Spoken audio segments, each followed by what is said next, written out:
नमस्ते सबैजनालाई। आज चाहिँ हामी अर्को राइड मानिसकेका छौँ अनि यहाँदेखि हामी सागा के नि फुकुओकाबाट होइन सागा भन्ने ठाउँ, सागा पनि होइन सागादेखि अलिक पारि नै होला सायद, एउटा यसो बोटिङ गर्ने टाइपको ठाउँहरू रहेछ। अनि त्यहाँ जाँदैछौँ, हेर्नु होला भिडियो कस्तो हुन्छ के हुन्छ होइन। ठाउँ चाहिँ एकदम राम्रो लागेर हिँडेको हामी चाहिँ। अहिले चाहिँ यहाँ जापानमा चाहिँ यस्तो गहुँ पाक्ने बेला भयो गाइजहरू, गहुँ टक्क पाकेर यस्तो भइरहेछ होइन। ठाउँ त अब गाउँतिर त के उता त्यो धान रोपेको पनि देखिरहेको थिएँ। अहिले सिजन नै रहेछ यस्तै। एकजना साथी अगाडि हुनुहुन्छ, एकजना पछाडि हुनुहुन्छ। म चाहिँ बिचमा भिडियो चाहिँ अन्तिमसम्म हेरिदिनु है ल। म त्यहाँको दृश्यहरू देखाउँदैछु तपाईँलाई कस्तो छ के छ। त्यहाँ हामी लगभग पुग्न आँट्यौँ है।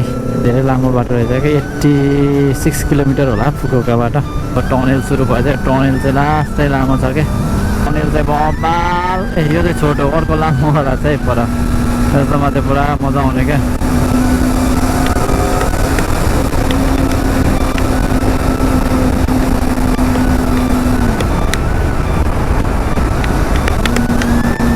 यता त धान रोप्न सुरु भइसक्यो।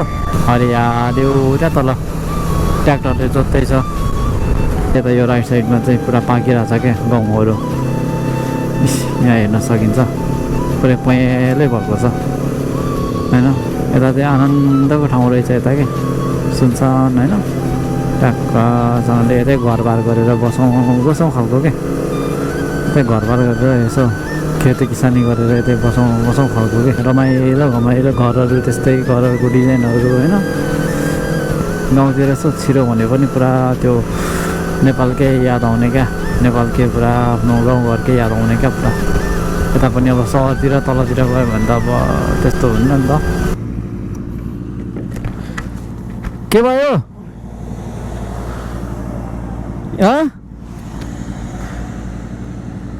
अलि अगाडि जाऊ त। उतादेखि लेफ्ट छिर्न त। कहाँ हो सर, कताबाट? तपाईँले त कुदाउँदै जापानबाट इन्डियाको बोर्डर निकाल्न आँट्नुभयो त।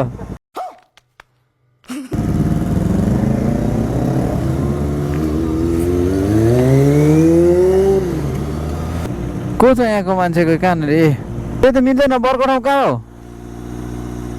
फुने नोरी त निस्केदो है है।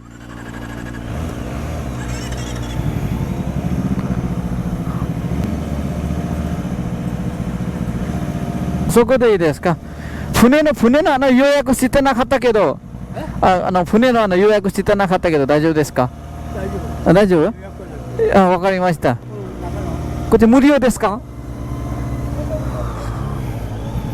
आरिगातो। यहाँ नै रोकौँ न त।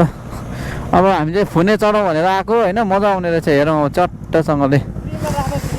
अन्त बुढोले फ्रीमा दिएछ। अनि मेरो सेटिङ कहाँसम्म चाहिँ थाहा छैन तिमीलाई? ए बाइक पार्क गरिसक्यौँ। फुने सिने चढाउ भनेर यसो के छ कसो छ यहाँको होइन। के छ सरहरू, रमाइलो हुँदैछ? चाकको अचार भरे बाइकमा पछाडि बस्दा होइन। अब ठिकै छ भरे खाम्ला न भातसँग। के छ सर तपाईँको हालखबर? बिहाल्छ ल ठिक छ। सुशान्त सर के छ हजुरलाई 2 शब्द भन्नु न। तपाईँ त एक नम्बर फटाएर नि भन्छ। यता त सिन पनि देखाउँछु म, देखाउँछु यस्तो दामी छ होइन। यहाँनिर माछा मार्ने हो कि माछा गन्दै बस्ने हो कि। यहाँ चाहिँ खासै त्यो लामो चाहिँ छ जस्तो लागेन कि। खासै लामो त छैन होला यहाँ, यस्तै रहेछ यो चाहिँ कहाँ पर्छ? सागादेखि अझै टाढै आयो है अलि पर।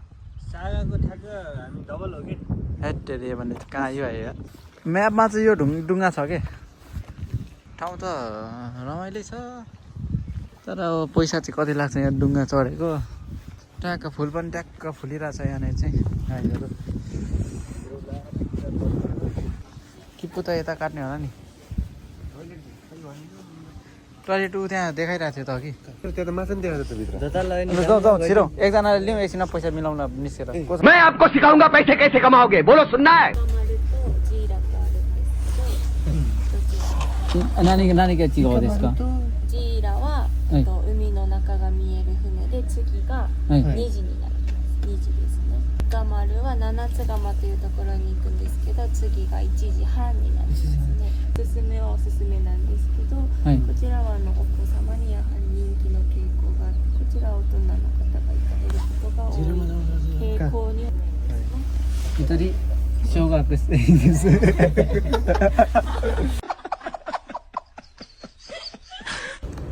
डुङ्गा चल्यो है बाई बाई यो हो हाम्रो चाहिँ यसमा चाहिँ हामी जमिन मुनि जमिन होइन पानी मुनि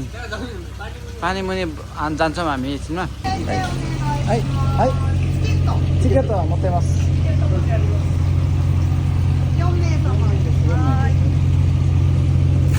आलियातो हुँदैमा आहा हामी चाहिँ गयो है त चढ्यो ल कता तल होला ओ यहाँ तल जाँदैछ हामी चाहिँ गाइजहरू ओहो यहाँबाट चाहिँ माछा देखिँदो रहेछ हौ तल हामी चाहिँ समुद्र मुनि छौँ है माछाहरू त आमा कडा आयो त माछाहरू चाहिँ माथि जाउँ माछा